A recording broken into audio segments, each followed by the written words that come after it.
Number 6. Not the psychiatric ward. This is a love letter. Not a romantic one, but a love letter nonetheless. The day I met you, I did not think I would ever respect you, let alone come to consider you one of my guardians. You rank in the top 10 on my list of earthly angels. I love that you chose to educate yourself to help folks with addictions.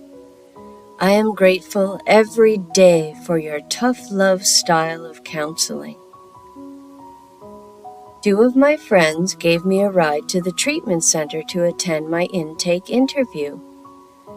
They picked me up with my couple of half-filled garbage bags and a small boom box. I was relieved when we made it there, but I worried I would be refused entry. Not meeting the mandatory being sober for 72 hours prior requirement worried me. I do not remember who conducted the intake interview, but I know I was struggling to answer the questions being fired at me. The interviewer left the room for a few minutes and, upon return, stated I was not ready for the treatment program. Instead, they said I should have some time in the psychiatric ward. I was not interested in going to the psych ward. I made it clear. I was there to attend treatment for my alcohol and drug addiction. I would not stay in the psychiatric section of the hospital. The interviewer left the room again and went to talk to the people who drove me there. I could see them talking, but could not make out what they were saying. Later, I learned my friends were asked if they would take me back with them, but they refused. They were adamant I be permitted to stay and attend the 28-day program. They informed the staff I was homeless and that they had watched me struggle for years. They emphasized their belief I would die any day now without this treatment. The interviewer relented and allowed me to stay on a trial basis. If I could not keep up and stay in line, I would have to leave.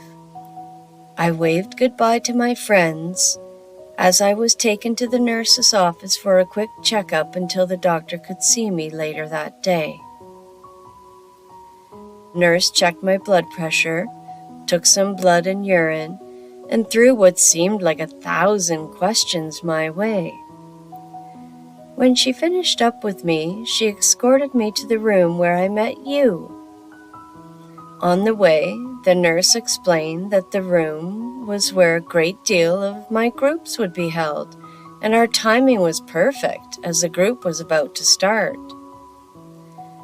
Approximately 15 people were sitting on chairs in a circle. I sat on the floor by the window. Just after I sat down, you entered the room.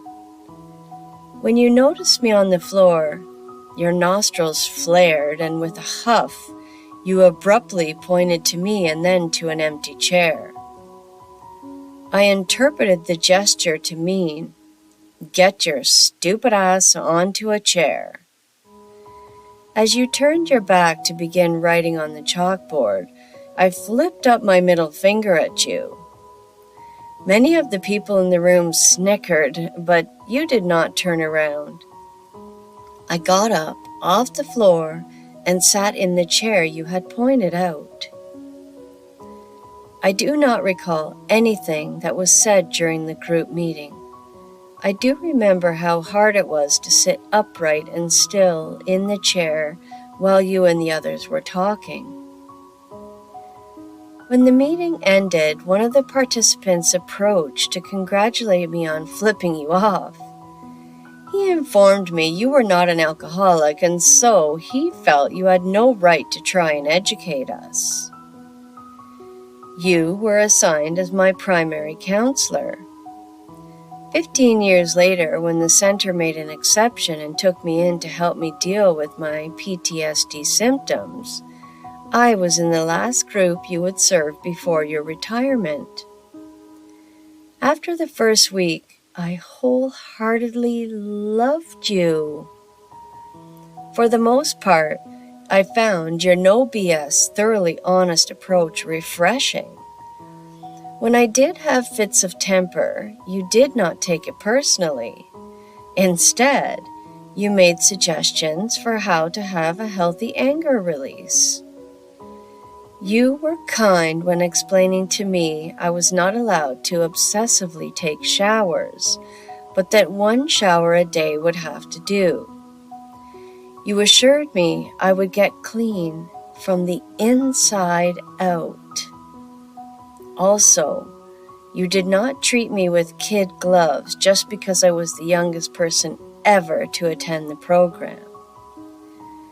I spent the last 2 days of my stay begging you to grant me an extension for another 28 days, rather than sending me east to the group home you had found for me.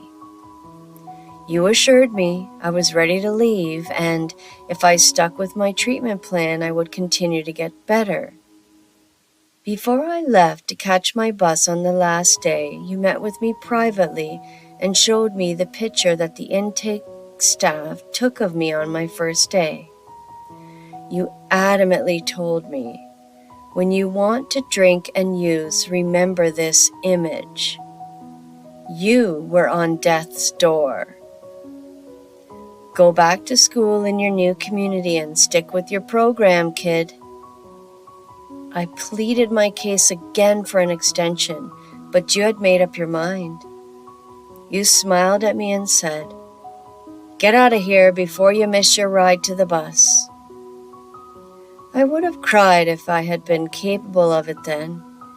Instead, I picked up my 2 new duffel bags and my small boom box and headed off as planned.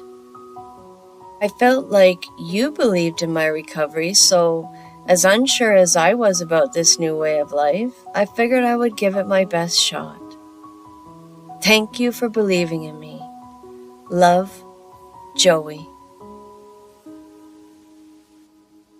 Subscribe, like, and share to support this channel.